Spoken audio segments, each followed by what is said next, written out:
Some bands sold millions of records, filled arenas coast to coast, and dominated the radio for years.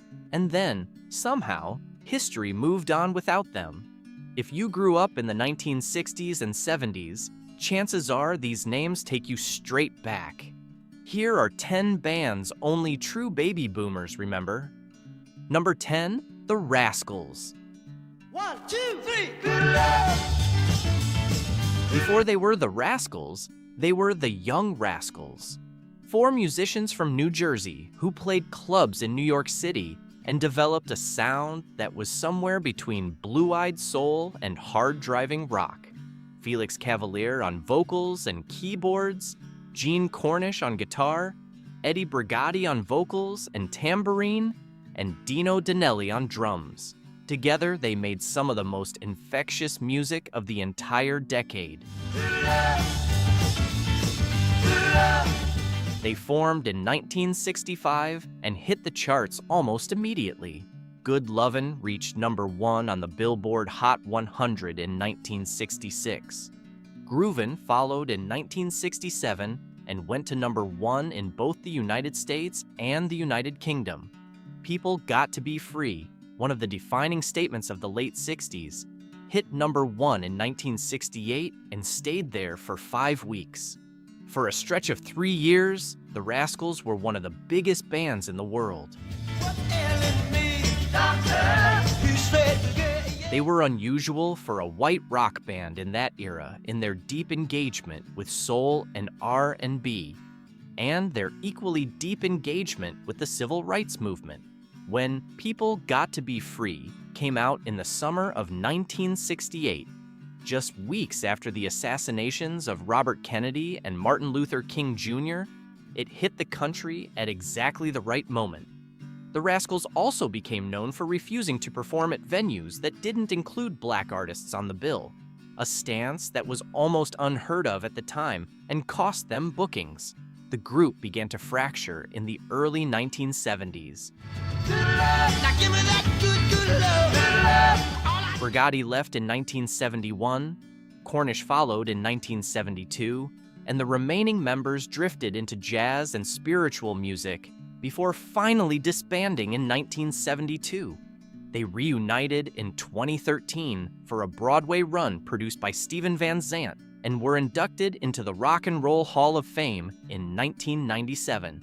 But outside of the occasional oldies station or a well-curated playlist, their name rarely comes up anymore, which is a genuinely strange fate for a band that spent 3 years near the very top of the American charts and had hits that defined the soundtrack of the late 1960s.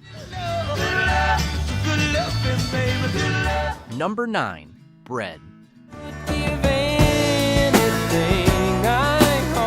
Bread was the kind of band that critics in the 1970s loved to dismiss and audiences loved to embrace. And the distance between those two positions says something about how taste and commerce rarely agree. Formed in Los Angeles in 1968 around songwriter and multi-instrumentalist David Gates, Bread became the defining act of the soft rock era. Warm, melodic, emotionally direct, and entirely uncool by the standards of the rock press. Nobody else could ever know. David Gates was the engine of the band. His songwriting, precise, unhurried, built around voice and acoustic guitar, gave Bread a consistency that most bands couldn't match across a single album, let alone a full catalog. Gates was joined by Rob Royer and James Griffin, and later Mike Botts on drums, and the group signed with Elektra Records in 1969. Their run of hit singles between 1970 and 1977 was quietly remarkable.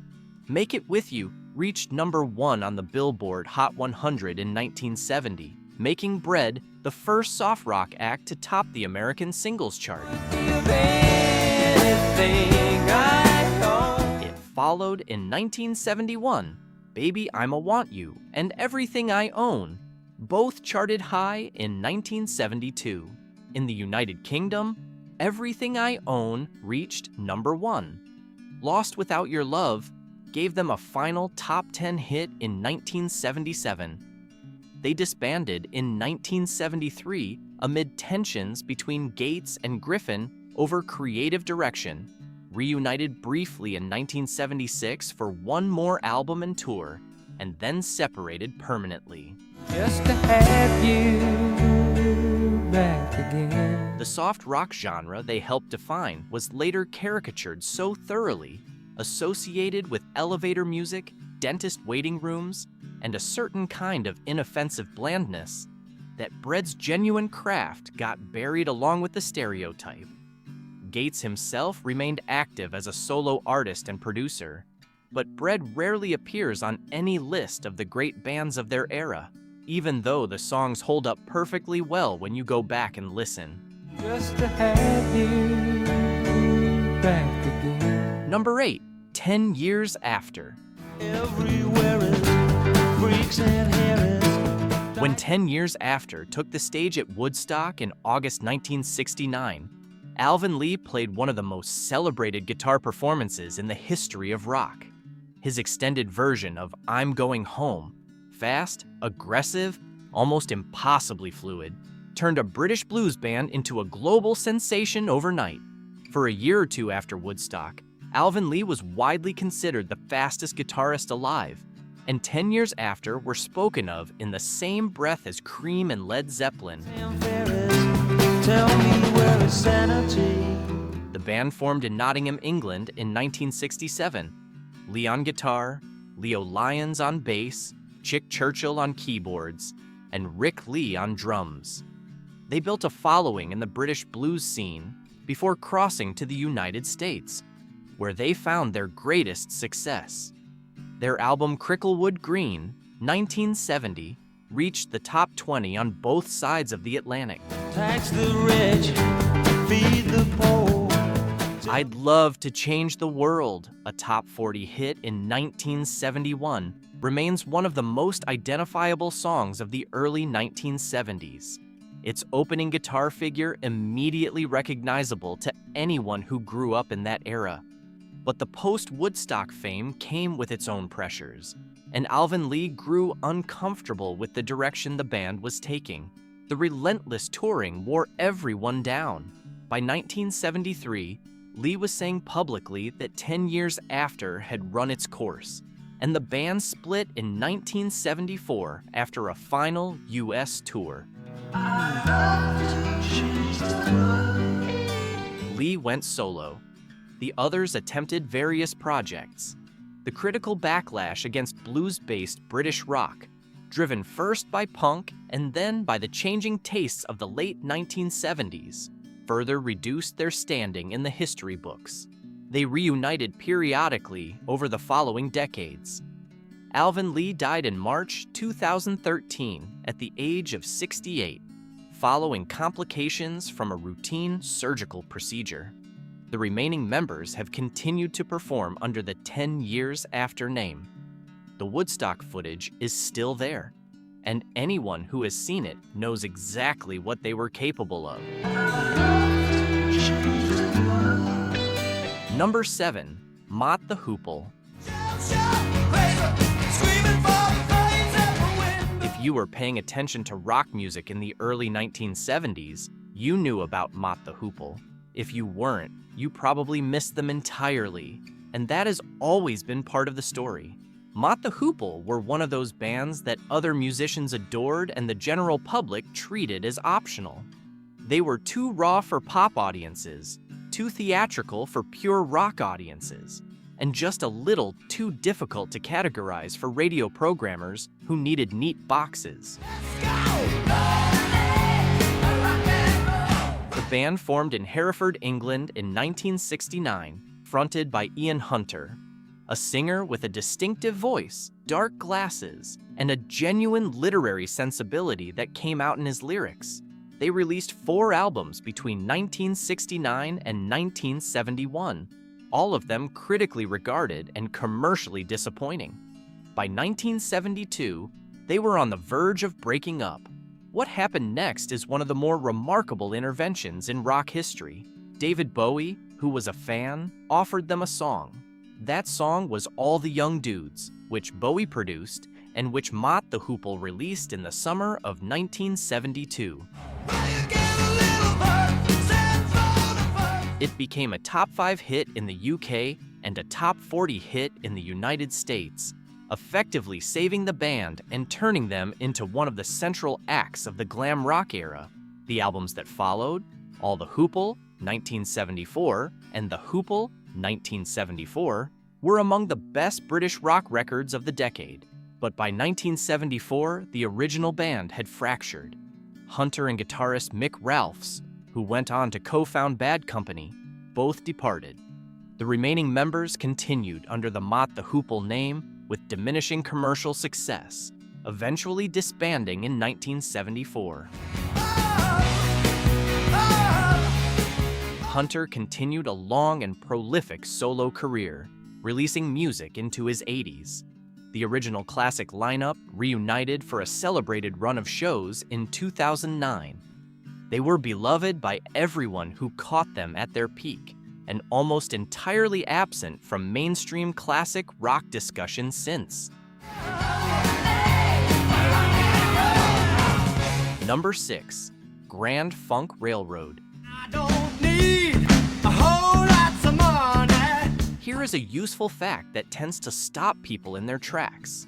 In June 1971, Grand Funk Railroad sold out Shea Stadium in 72 hours.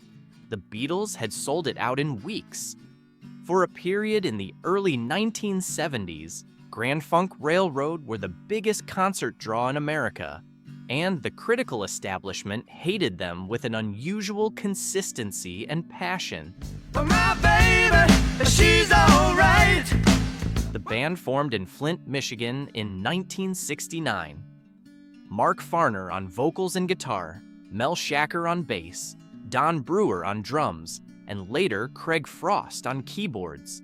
Their sound was loud, heavy, blues-rooted, and direct. Rolling Stone and other publications of the era dismissed them repeatedly as overblown, simplistic, and commercially crass. The audience disagreed in overwhelming numbers. Between 1969 and 1975, they released a string of albums that sold in the millions and kept them on the road in front of enormous crowds. She's some kind of wonderful. We're an American Band reached number 1 on the Billboard Hot 100 in 1973. Their cover of The Locomotion reached number 1 in 1974. Their 1974 album Shinin' On went platinum. At their commercial peak, Grand Funk Railroad were doing business that very few rock bands could match. When disco arrived and punk redefined what rock was supposed to sound like, Grand Funk Railroad's earnest blue-collar boogie lost its context. They disbanded in 1976, reunited in the early 1980s, and have continued in various configurations since. She's some kind of wonderful. Yes, she is. Mark Farner and Don Brewer have toured separately under different banners for years, each with their own version of the Grand Funk legacy. The critical rehabilitation that usually comes for bands this significant hasn't quite arrived yet, but the Shea Stadium story is a useful corrective for anyone who wants to argue they didn't matter. Number 5, America. On the first part of the journey, America came along at exactly the right moment, and then quietly became part of the furniture, which may be the most accurate description of their fate. The trio of Dewey Bunnell, Jerry Beckley, and Dan Peake formed in London in 1970, all three of them sons of American military personnel stationed in the United Kingdom. They had absorbed both the British folk revival and the California sound of Crosby, Stills, and Nash, and they blended the two with a precision that made their records feel effortless, which may have ultimately worked against them.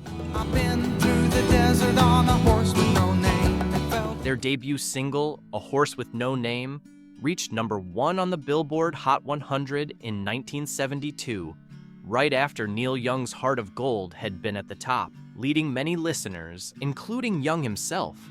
to initially assume the two songs were by the same artist. America won the Grammy for Best New Artist in 1973. Ventura Highway followed, A Horse with No Name, up the charts. Tin Man and Lonely People both reached the top 5 in 1974 and 1975. In the desert, you can't remember your name. Sister Golden Hair went to number 1 in 1975. They worked with producer George Martin, the Beatles' producer, on several albums in the mid-1970s, including Holiday, 1974, and Hearts, 1975, and the collaboration produced some of their finest work. By the late 1970s, Dan Peek had left the group to pursue Christian music, and Bunnell and Beckley continued as a duo. The hits dried up as the decade turned. They have toured continuously in the decades since, playing to audiences who remember every word of every song. But in the wider conversation about the great bands of the 1970s, America is rarely mentioned. Their polish and ease became a liability, associated with soft rock, yacht rock, and a kind of mellow pleasantness that the rock press never forgave them for.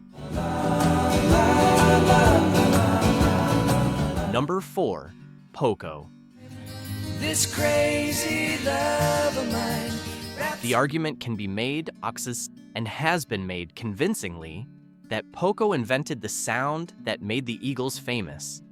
It's one of rock's more useful ironies that the band which built the foundation ended up with almost none of the reward.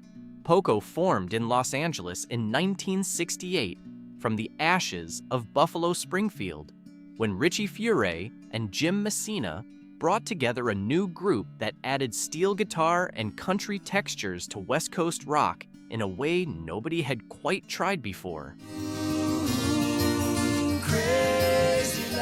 The band that resulted was melodic, harmonically sophisticated, and genuinely inventive, and immediately found themselves compared to, and then overshadowed by, the bands that came after them, and did something similar with more commercial polish.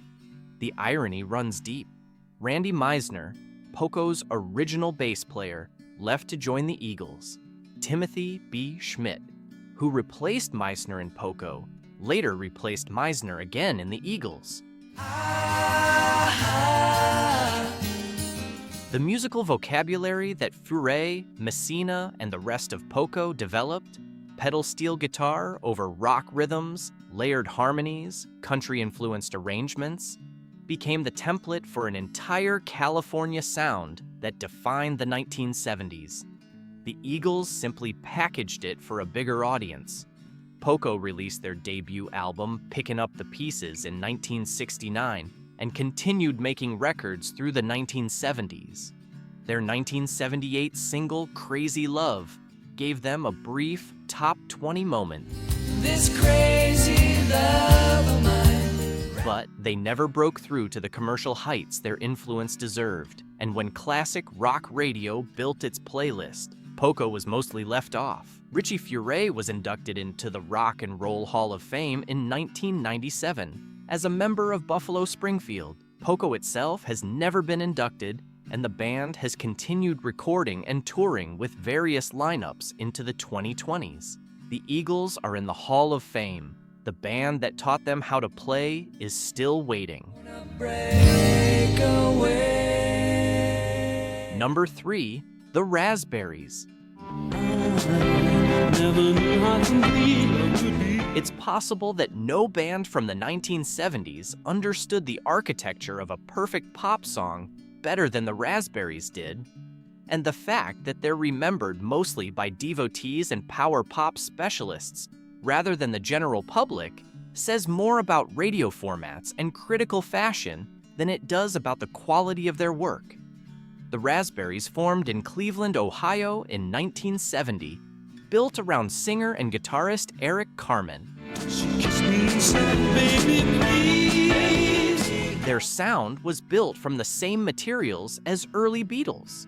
Tight arrangements, vocal harmonies, hooks that locked in immediately, but delivered with a 1970s rock energy that gave them something the Beatles' imitators often lacked.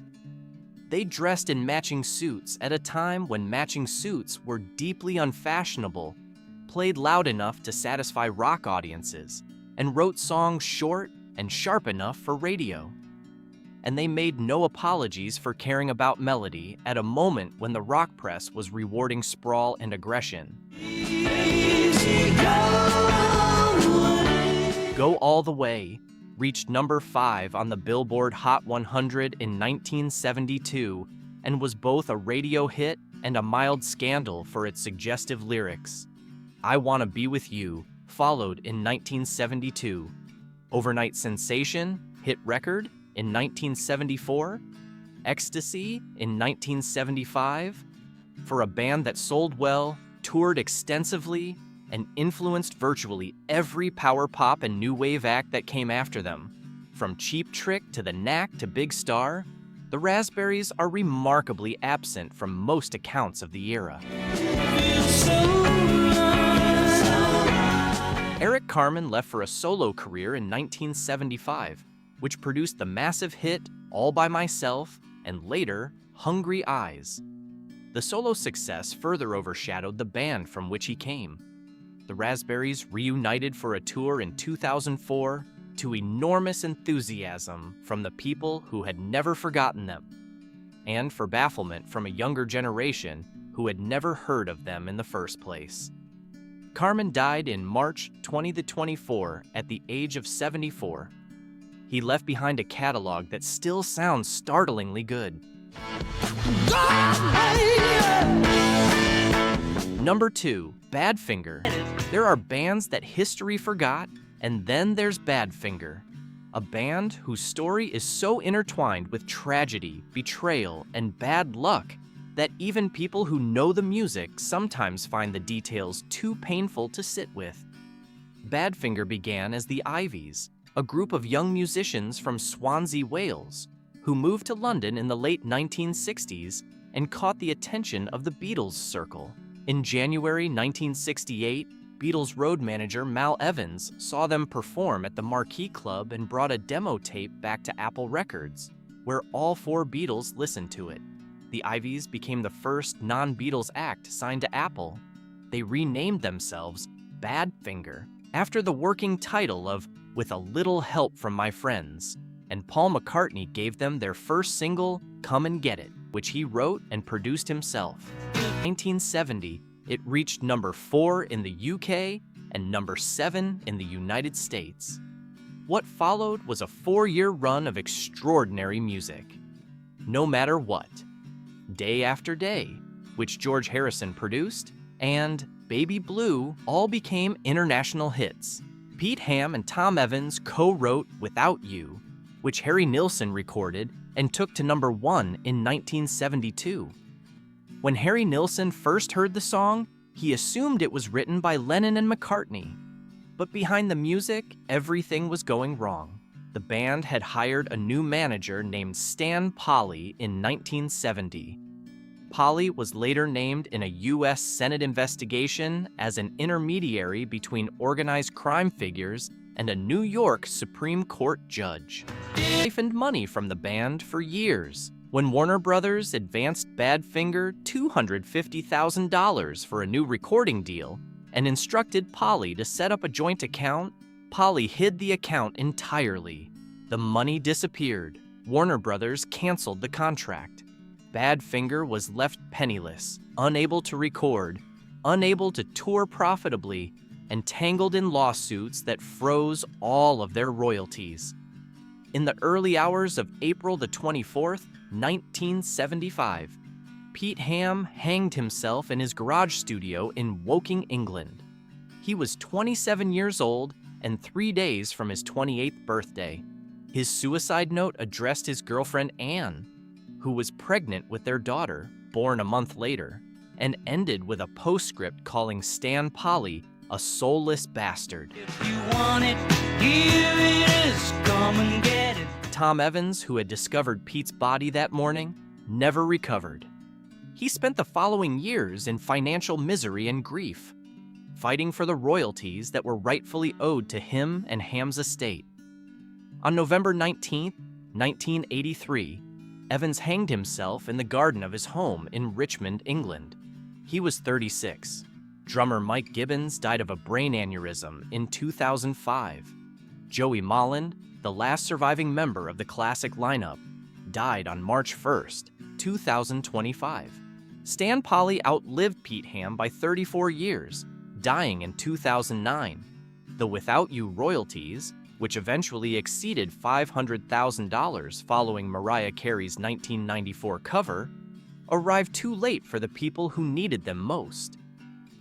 Baby Blue was used in the final scene of Breaking Bad in 2013, introducing Badfinger to an entirely new generation. It is a beautiful song. The story behind it is one of the saddest in the history of rock music. You better hurry, 'cause it may not last. Number 1, Three Dog Night.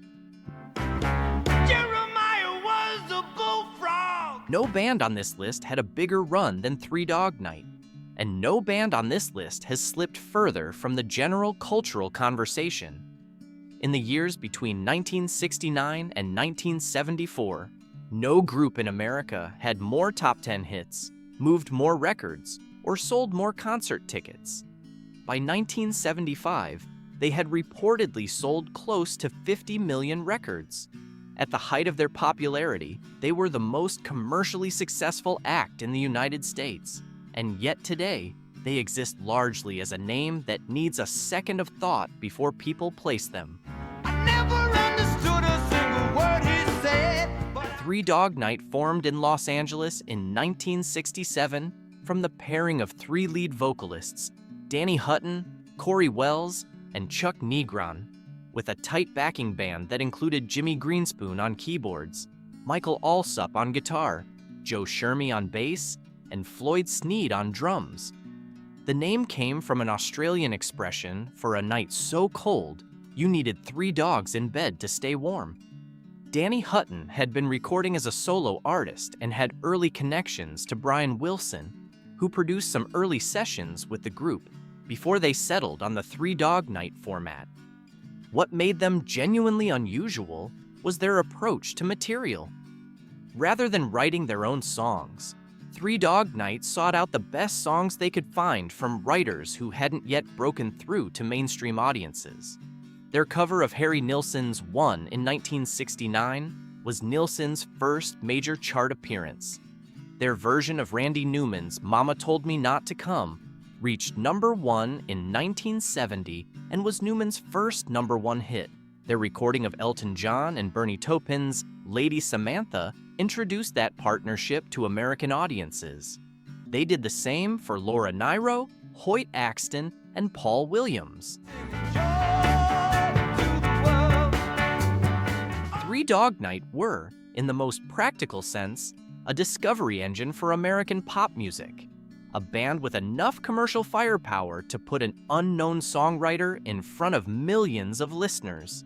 Between 1969 and 1975, they recorded 21 consecutive Billboard Top 40 hits, 12 gold albums, and 3 number 1 singles. 3 of their members rotated as lead vocalists depending on what a given song needed, an arrangement that gave them an unusual flexibility and range. The band began to fracture in the mid-1970s. Chuck Negron's drug addiction, which he has spoken and written about at length, destabilized the group through the later years of the decade. They disbanded in 1976, reunited in 1981, and have continued in one form or another since then. Corey Wells died in 2015. Chuck Negron died in 2026. Danny Hutton, the original driving force, continues to lead the band on the road. Their statistics are staggering. Their cultural footprint is thin, and that gap between what the numbers say and what collective memory holds is the strangest part of the 3 Dog Night story. A band that was, for a few years, simply everywhere, and then was simply gone. If If you were alive and listening to the radio in 1970 or 1971, you could not have avoided them. If you were born after 1980, there's a reasonable chance you've never sought them out at all. That says less about the music, which still sounds great, than it does about how randomly the spotlight moves. Joy to you and me. If any of these names took you right back, hit the like button and subscribe. There are plenty more where these came from.